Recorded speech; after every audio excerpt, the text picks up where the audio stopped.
رحمۃ اللہ وبرکاتہ نحمده ونصلی علی رسولہ الکریم اما بعد۔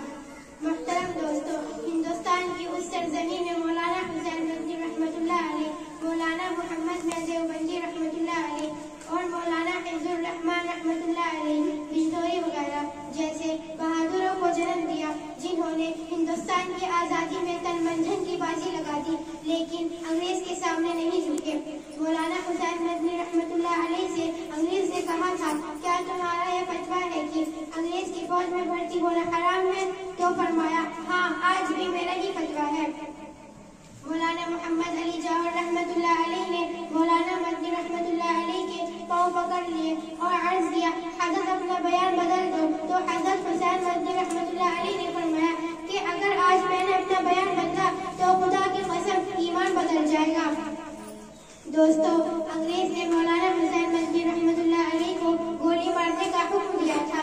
جب کراچی میں جلسہ ہوا تو لوگوں کو یہ خیال تھا کہ مولانا حسین مدنی رحمۃ اللہ علیہ اسٹیج پر نہیں آئیں گے، لیکن مولانا مدنی رحمۃ اللہ علیہ وہ مرد مجاہد تھے جو کاندھے پر کفن رکھ کر اسٹیج پر آئے تو انگریز کو بلبل اور گوریوں سے مشابہت دے کر کہا، یہ پھرتی ہے بلبل سوچ میں گل، یہ پھرتی ہے بلبل سوچ میں گل، شہید ناز کی تربت کہاں ہے؟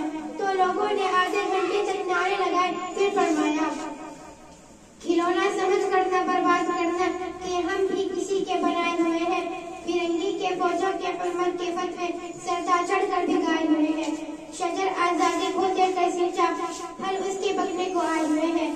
یہی تھے شیخ الاسلام مولانا حسین مدنی رحمۃ اللہ علیہ۔ جب مالٹا کے جیل میں تھے تو گھر کے 19 افراد کے انتقال کی خبر ایک خط سے ملی تو ایک شعر اپنے والد کو لکھا، مسائل میں الجھ کر مسکرانا میری فطرت ہے، مسائل میں الجھ کر مسکرانا میری فطرت ہے، مجھے ناکامیوں پہ عشق برسانا نہیں آتا۔ یہی تھے شیخ الاسلام مولانا حسین مولانا حسین مدنی رحمۃ اللہ علیہ اتنا بڑا عظیم و انسان انگریزوں سے ٹکرانے